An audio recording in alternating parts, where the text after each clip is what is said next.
कि जो वादा किया वो निभाना पड़ेगा, कि तुम्हारी फाइल में जो गांव हैं उनके मौसम गुलाबी हैं, यह आंकड़े झूठे हैं और ये जो दावे हैं वो किताबी हैं। आज ये बुलडोजर सरकार है जहां सबने अपने होठ सी लिए हैं, उस पे कुछ चंद लाइनें बोलूंगी। खामोशी ना ओढ़ो, तुम जुबान खोलो, इस जालिम हुकूमत के खिलाफ बोलो।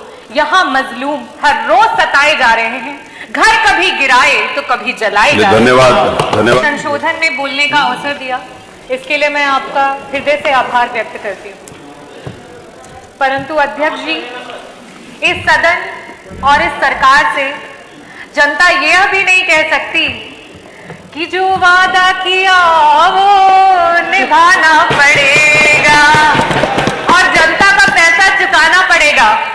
अध्यक्ष जी, पहले सत्र में मुख्यमंत्री जी आते हैं और कहते हैं कि हमारी विधायक निधि को उन्होंने बढ़ा दिया, और जब आज हमारा द्वितीय बजट सत्र चल रहा है वहां पे हमारे आदरणीय वित्त मंत्री जी कहते हैं कि वो तो सिर्फ और सिर्फ एक घोषणा थी, समय तो सुनिश्चित किया ही नहीं गया।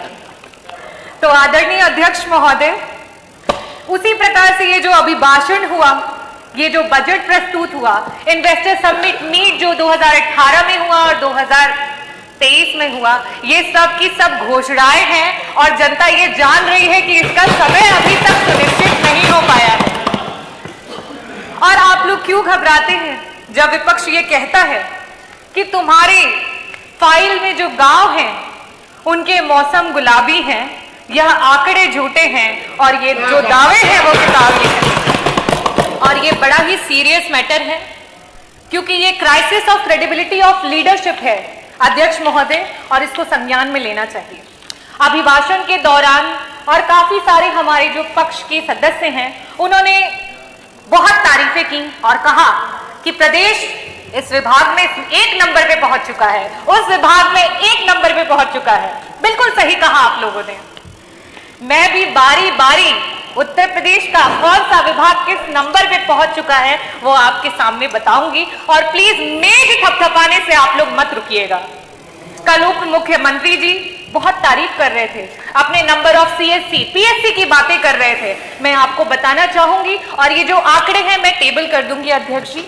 ये जो आंकड़े हैं ये आपके ही सेंट्रल की जो सरकार है उसके आंकड़े हैं, जो बताता है कि अगर हम मैटरनल मोर्टेलिटी रेट की बात करें, प्रसव और गर्भ की अवस्था के दौरान जो मृत्यु होती है, आज हमारा जो उत्तर प्रदेश है 167 पर लाख लाइव बर्थ हमारे यहाँ डेथ हो रही है। हमसे बेहतर तो बिहार है, हमसे बेहतर तो बिहार है जहां सिर्फ और सिर्फ 130 हो रही है। अगर हम बात करें नॉन कम्युनिकेबल डिजीजेस की, जिसमें मधुमेह और रक्तचाप जैसी गंभीर बीमारियां होती हैं, जिससे आए दिन हार्ट अटैक आते हैं और लोगों की मृत्यु हो जाती है, और बिल्कुल सही कहा आपने, उत्तर प्रदेश उसमें नंबर 1 पे है। अगर हम बात करें सीएससी और पीएससी की, तो नंबर ऑफ सीएससी पीएससी तो कम है ही है, लेकिन साथ ही साथ कम doctor, less than 50% of doctors में भी हम नंबर 1 है। अगर हम बात करें पीएससी और सीएससी पे मूलभूत सुविधाओं की, अगर हम बात करें ईसीजी मशीन की, जिससे कि क्विक आप कम से कम ये पता कर सके कि वो मायोकार्डियल इंफार्क्शन का पेशेंट है, और उसको एक इमरजेंसी मेडिसिन दे करके 45 मिनट हाथ में अगर रख करके उसे एक हायर रेफरल सेंटर पे भेज सके, आज हमारे पास ईसीजी की भी सुविधा उपलब्ध नहीं है और हम नंबर 1 पे हैं। अगर हम एमआरआई मशीन की बात करें तो हमारे पास लाइब्रेरी में भी यहां तक ये इंफॉर्मेशन नहीं है कि किन किन जनपदों में और सरकार के द्वारा कहां कहां एमआरआई उपलब्ध है, और हम नंबर 1 पे हैं। सरकार बात करती है पिछड़े और दलित के हक की और सम्मान की, और जब जाति जनगणना की बात आती है तो सर पे पैर रख करके भाग जाती है। आज जब विपक्ष ने बात उठाई कि जाति जनगणना करवानी चाहिए, तो आदरणीय मंत्री जी कल वहां बैठे थे और कह रहे थे कि बिहार की आप बातें करते हैं, बिहार तो बड़ा ही खराब है, बिहार में ये होता है वो होता है। बिहार अगर खराब है और उसके बावजूद भी अगर दलित और पिछड़ों का सम्मान कर रहा है, तो आप क्यों धर्म की राजनीति कर रहे हैं? आप क्यों नहीं सम्मान कर रहे हैं दलितों और पिछड़ों का? आप सिर्फ चुनावी दौरान में आपके कार्यकर्ता जो हैं वो जाते हैं ग्राम सभाओं में और दलित बस्तियों में, और मैं बताती हूँ क्या बातें होती हैं। पूछते हैं क्या भाई कौन जात हो, तो कहता है दलित हूं साहेब। कहते हैं अरे नहीं नहीं किसमें आते हो, तो वो बेचारा दुख का मारा कहता है आते हैं साहिब, आपकी गाली में आते हैं, गंदी नाली में आते हैं और अलग की हुई थाली में आते हैं साहिब। तो कहता है हम तो सोचे तुम हिंदू में आते हो। बोले आते हैं ना साहिब, लेकिन सिर्फ और सिर्फ आपके चुनाव में। और आप हक की बात करते हैं, आपके एनसीआरबी के आंकड़े बता रहे हैं कि आपके प्रदेश में सबसे ज्यादा एससी और एसटी कम्युनिटी पे जो है वो क्राइम्स हुए। आज कानून व्यवस्था की बात पर पीठ थपथपाई जा रही है और एनसीआरबी के आंकड़ों को बताया जा रहा है। मैं आपसे ये कहना चाहती हूं, आपकी जो जीरो टॉलरेंस अगेंस्ट क्राइम की जो सरकार है वो सिर्फ और सिर्फ ढकोसलेबाजी है। एफआईआर सच और झूठ के बुनियाद पे नहीं, किस दरोगा की, किस एसएचओ की पॉकेट कितनी गर्म की जाती है उसके हिसाब से एफआईआर दर्ज की जाती है। और आपको मैं एक और बात बता दूं कि जाति विशेष अमरोहा में, आपके जनपद अमरोहा में सिर्फ और सिर्फ पूरे जनपद में एक ही जात के सारे लोगों को पुलिस विभाग में डाल दिया गया था। ये तो आप लोगों को स्वयं भी पता होगा।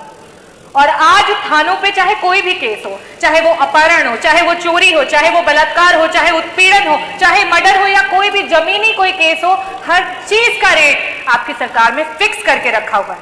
और उत्तर प्रदेश में अगर महिला उत्पीड़न की बात करें तो मैं एनसीआरबी का ही आंकड़ा आपको बताती हूँ कि पर लाख विमेन में 51 महिलाएं हैं जो उत्तर प्रदेश में उत्पीड़न और क्राइम का शिकार हो रही हैं। लेकिन वही बिहार हमसे बेहतर है, वहां पे 30 महिलाएं हो रही हैं।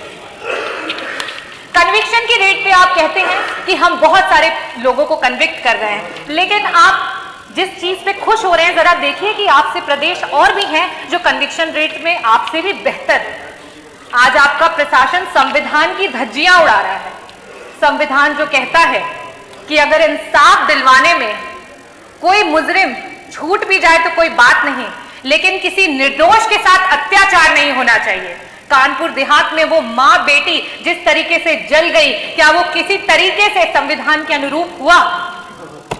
आज ये बुलडोजर सरकार है जहां सबने अपने होठ सी लिए। उस पे कुछ चंद लाइनें बोलूंगी। खामोशी ना ओढ़ो, तुम जुबान खोलो, इस जालिम हुकूमत के खिलाफ बोलो। यहाँ मजलूम हर रोज सताए जा रहे हैं, घर कभी गिराए तो कभी जलाए जा रहे हैं। धन्यवाद डॉक्टर रागिनी।